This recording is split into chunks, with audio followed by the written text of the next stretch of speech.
Do you want more success, more growth, more results? Then it's time for the Boundless Success Accelerator from the Modern Observer Group. This isn't your average coaching program.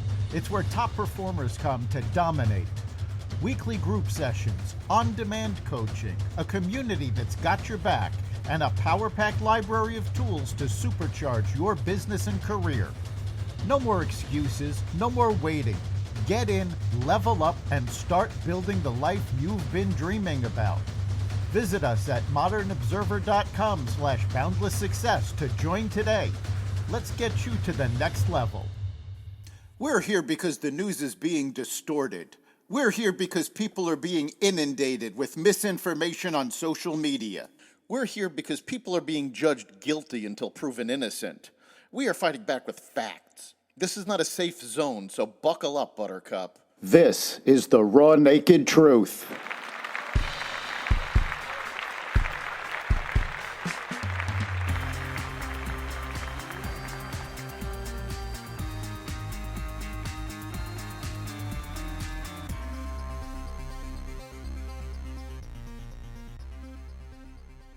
Another Supreme Court win for the Trump administration.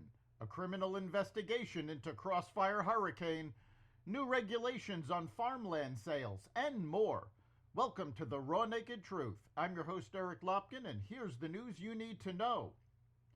The death toll in Central Texas has risen to 111 following last week's devastating floods.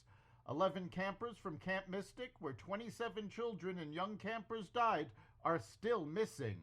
More rain is expected today through tonight, potentially worsening the flooding and making rescue efforts more difficult.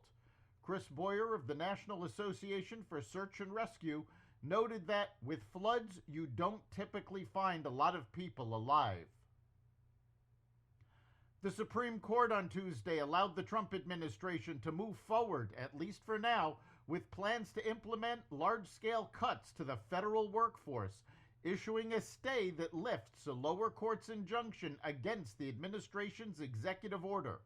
In a 6-3 decision, the justices granted the emergency request filed by the White House last week, clearing the way for Executive Order number 14210 to take effect while legal challenges play out in the Ninth Circuit and potentially the High Court.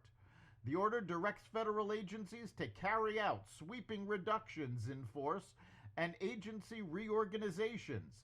It has been described by administration officials as a lawful effort to streamline government and eliminate waste. Critics, including labor unions, local governments, and nonprofit organizations, argue the president is unlawfully bypassing Congress to dismantle major parts of the federal government.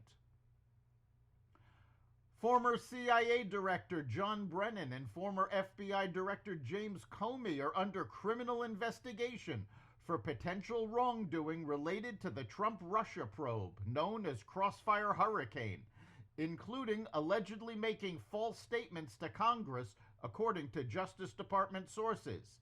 CIA Director John Ratcliffe referred evidence of wrongdoing by Brennan to FBI Director Kash Patel for potential prosecution, DOJ sources said. The sources also said that the referral was received and told Fox News Digital that a criminal investigation into Brennan was opened and is underway.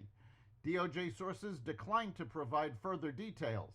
It is unclear at this point if the investigation spans beyond his alleged false statements to Congress. As for Comey, DOJ sources said that an investigation into the former director is underway, but could not share details of what specifically is being probed. President Trump expressed heightened frustration with Vladimir Putin on Tuesday, explaining how the Russian president is standing in the way of his desired peace deal. "We get a lot of bullshit thrown at us by Putin, if you want to know the truth," Trump said during a cabinet meeting, adding that the Russian leader was killing too many people in Ukraine. Just a day prior, Trump announced that the U.S. will resume its shipment of weapons to Ukraine, reversing a pause imposed by the Pentagon amid concerns of dwindling U.S. stockpiles. Ukraine has to be able to defend themselves. They're getting hit very hard now, said Trump. The Department of Agriculture announced that it was banning the sale of farmland to Chinese nationals, citing concerns that China was purchasing land adjacent to key military and infrastructure sites for strategic purposes. The department will also conduct a review of all privately owned land near military bases. Secretary of Agriculture Brooke Rollins said that such land is under threat from criminals, from political adversaries, and from hostile regimes. That's the Raw Naked Truth. You can catch every episode of the Raw Naked Truth Daily News Brief, as well as our sister podcast, Carnivore Radio, with news analysis and commentary, and the rest of the Xvadio Podcast Network at xvadio.com, the Apple Podcast app, YouTube, Rumble, Spotify, iHeartRadio, Audible, Amazon Music, and other platforms that respect freedom of speech. We'll see you next time.